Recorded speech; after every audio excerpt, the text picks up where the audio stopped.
Jai Hind Defense Aspirants. Welcome back to my YouTube channel SSP Success. Today we are going to cover a very important lecture topic that was asked in 2 AFSP Mysore and ये SSP कब थी आपकी 1 से 5 दिसंबर 2025 को। और topic था क्या? देखो टॉपिक था आपका इलेक्शंस इन इंडिया, राइट? ये टॉपिक बहुत इंपॉर्टेंट है आपके अपकमिंग एसएसपी एएफएसपी के पॉइंट ऑफ व्यू से। So let's get started with our topic. See before moving ahead with our topic, मैं आपको जीडी टॉपिक्स भी बता देती हूँ और कुछ और लेक्चर टॉपिक्स जो पूछे गए थे 2 AFSP मैसूर में 1 से 5 दिसंबर के बीच। जीडी टॉपिक्स कौन से थे? देखो पहला GD topic was based on technology कि कैसे technology has evolved in the past decades. What do you think is the most significant effect? Is it because of opportunities? Is it because of convenience? Is it because of growth in research and development? दूसरा GT topic was about China.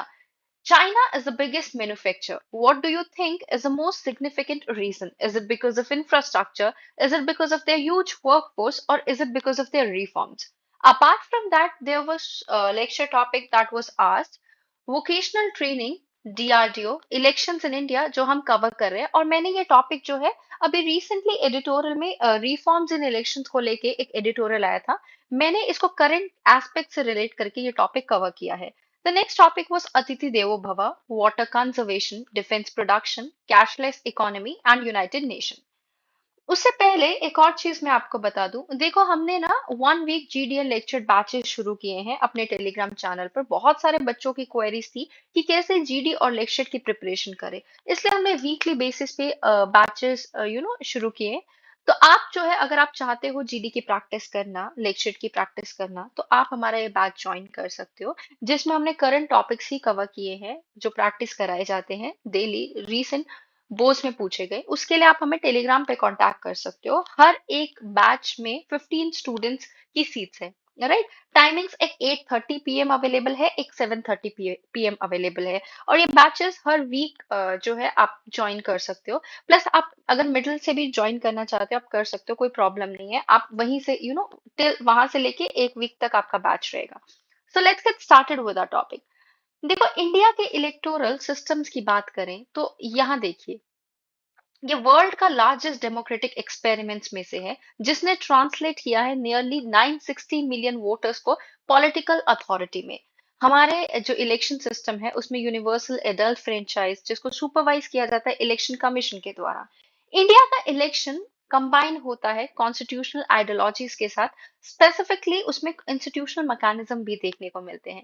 देखो काफी सारे decade से continuously reforms लिए जा रहे हैं, from voter identity card to VVPAT pact electric voting machines, जिसकी वजह से हम ट्रांसपेरेंसी पब्लिक ट्रस्ट गैदर कर पाए हैं।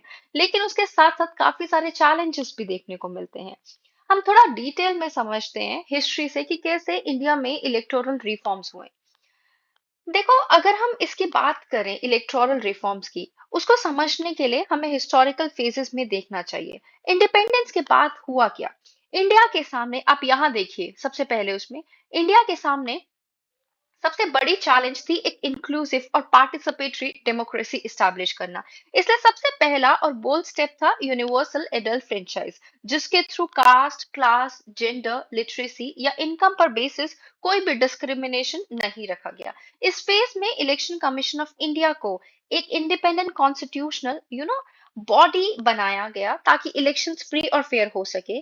उसके अलावा हमें क्या देखा? Representation of people act 1950 and 1951 को इनैक्ट किया गया, जिससे इलेक्शन रूल्स और प्रोसीजर क्लियरली डिफाइन हुए। ये अर्ली रिफॉर्म इंडियन डेमोक्रेसी की बहुत बड़ी स्ट्रॉन्ग फाउंडेशन है। अपार्ट फ्रॉम दैट अब हम जान लेते हैं फिर क्या हुआ। देखो 2000 से लेके स्ट्रक्चरल एंड टेक्नोलॉजिकल रिफॉर्म्स हमें देखने को मिले। यहाँ पे देखिए आप, 2000 के बाद से इलेक्शन का स्केल और कॉम्प्लेक्सिटी दोनों बढ़ने लगे, इसलिए स्ट्रक्चर और टेक्नोलॉजिकल रिफॉर्म्स की जरूरत महसूस हुई। सबसे इंपॉर्टेंट रिफॉर्म था इलेक्ट्रॉनिक वोटिंग मशीन का लार्ज स्केल यूज। ईवीएम के फायदे क्या हुए? बूथ कैप्चरिंग और बैलेट जो स्टफिंग में कमी देखने को मिली।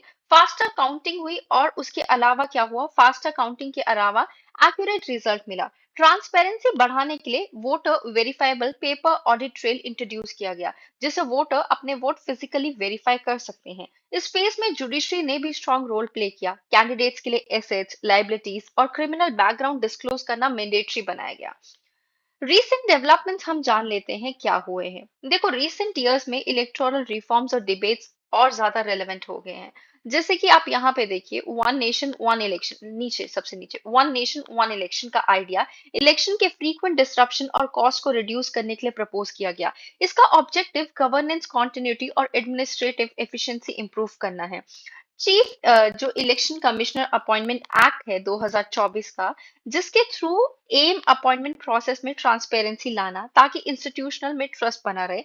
साथ ही इलेक्शन कमीशन ने digital voters awareness campaign launch की है, स्पेशली फर्स्ट टाइम वोटर्स और यूथ के लिए। अब हम जान लेते हैं what are the major challenges जो अभी भी परसिस्ट करते हैं इंडिया के इलेक्टोरल सिस्टम में। फर्स्ट थिंग इज दैट, देखो, रिफॉर्म्स के बावजूद इंडिया के इलेक्शंस को कुछ डीप रूटेड चैलेंजेस फेस करने पड़ रहे हैं। सबसे सीरियस इशू है money power. High election expenditure political equality को क्या करता है, आपके यहाँ पे देखिए, डिस्ट्रॉट करता है। और वो कैसे डिस्ट्रॉट करता है आपका ये चीज, हाई इलेक्शन एक्सपेंडिचर की वजह से पॉलिटिकल इक्वालिटी को डिस्टॉर्ट करता है और ऑनेस्ट कैंडिडेट्स के लिए कंपटीशन टफ बना देता है। दूसरा मेजर चैलेंज है क्रिमिनलाइजेशन ऑफ पॉलिटिक्स, जहां क्रिमिनल केसेस वाले कैंडिडेट्स इलेक्शन जीतकर लेजिस्लेचर का हिस्सा बन जाते हैं। इससे गवर्नेंस क्वालिटी, पब्लिक ट्रस्ट और rule of law directly affect होता है। तीसरा अगर चैलेंजेस मैं आपको बताऊं, यहाँ पे देखिए, it is related to migrants. India के लेबर मार्केट में लार्ज स्केल माइग्रेशन होता है, लेकिन इलेक्टोरल सिस्टम अभी तक माइग्रेंट वोटर्स को फुली अकोमोडेट कर ही नहीं पाया। काफी माइग्रेंट वर्कर्स इलेक्शन के टाइम अपने होम टाइम नहीं जा पाते, जिससे उनका right to vote practically ineffective हो जाता है। साथ ही फेक न्यूज, मिस इन्फॉर्मेशन, deep fakes, algorithm based political targeting voters के ओपिनियन को मैनिपुलेट करते हैं। ये चैलेंजेस स्पेशली यूथ और फर्स्ट टाइम वोटर्स को इन्फ्लुएंस करते हैं। उसके अलावा स्ट्रक्चरल एंड फेडरल चैलेंजेस की अगर हम बात करें, यहाँ पे देखिए, नेक्स्ट उसमें स्ट्रक्चर एंड फेडरल चैलेंजेस की बात करते हैं। इंडिया के फेडरल स्ट्रक्चर के अंदर इलेक्शंस कंडक्ट करना एक कॉम्प्लेक्स टास्क है, क्योंकि डीलिमिटेशन फ्रीज की वजह से पॉपुलेशन ग्रोथ और पॉलिटिकल रिप्रेजेंटेशन के बीच इम्बैलेंस क्रिएट हो गया है। कुछ रीजन्स में declining voter turnout democratic fatigue और पॉलिटिकल डिसएंगेजमेंट को इंडिकेट करते हैं। साथ ही सेंटर और स्टेट गवर्नमेंट के बीच coordination, specially security forces, logistic और कोड ऑफ कंडक्ट एक कांस्टेंट चैलेंज बना रहता है। देखो, हमें काफी हाई रिफॉर्म्स की रिक्वायरमेंट है। And what are these reforms that is needed in our India's electoral system?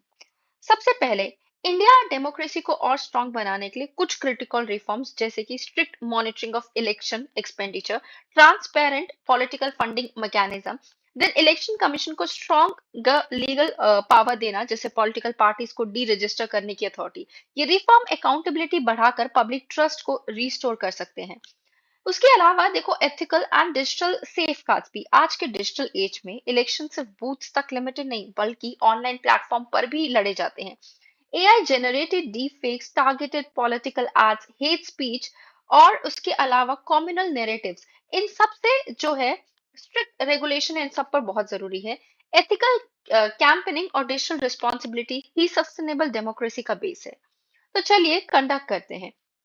देखो, इंडिया एक का जो इलेक्टोरल सिस्टम है, दुनिया का सबसे रेजिलिएंट और इंक्लूसिव सिस्टम में से एक है। लेकिन चैलेंजेस के साथ इवॉल्व करना डेमोक्रेसी के लिए जरूरी होता है। रिफॉर्म्स, ट्रांसपेरेंसी, इंक्लूसिविटी और रिस्पॉन्सिबल टेक्नोलॉजी यूज से ही इलेक्शंस ट्रूली पीपल सेंट्रिक बन सकते हैं।